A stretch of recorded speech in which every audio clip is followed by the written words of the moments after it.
Good afternoon. Can you ever remember a time where you were worried and your worry actually made things better? Can you think of a time where when you were worried, it actually made you calmer in the moment? Can you think of a time when you were facing something really difficult and you were concerned about it, you were worried about it, and it made you perform better in the moment?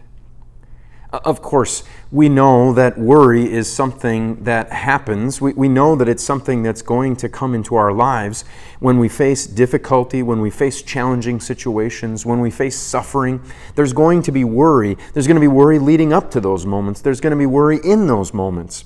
We know that that's something that is going to happen to us. And yet, when we think back on it, when we have those worries, we know that it never makes things go better.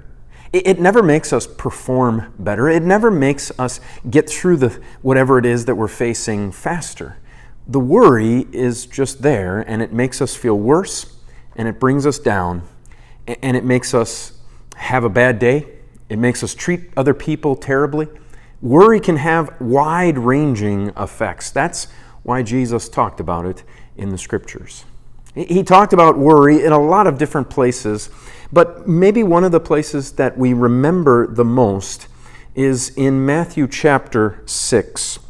And he closes out a section on worry with verse 34. So do not worry about tomorrow, for tomorrow will care for itself. Each day has enough trouble of its own.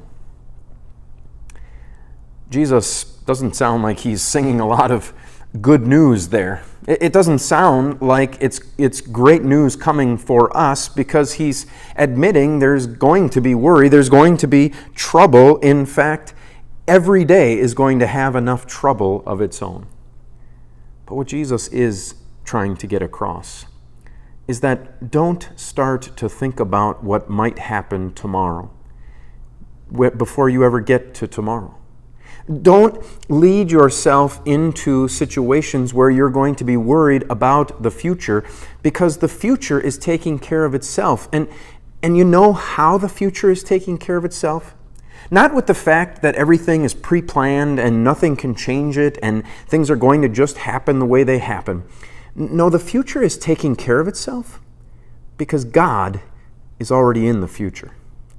God is already in the future for you, and He is the one who is working things out. He is the one who has blessed your future, and He has promised you a future that once you leave this world, because God calls you home, He's bringing you to a place where there will be no more worry anymore. That God is the one who has secured your future and has set you up to trust in Jesus Christ and to rely on Him for your confidence, for both today and for tomorrow as well. Until we see each other again, the Lord's blessings on your day.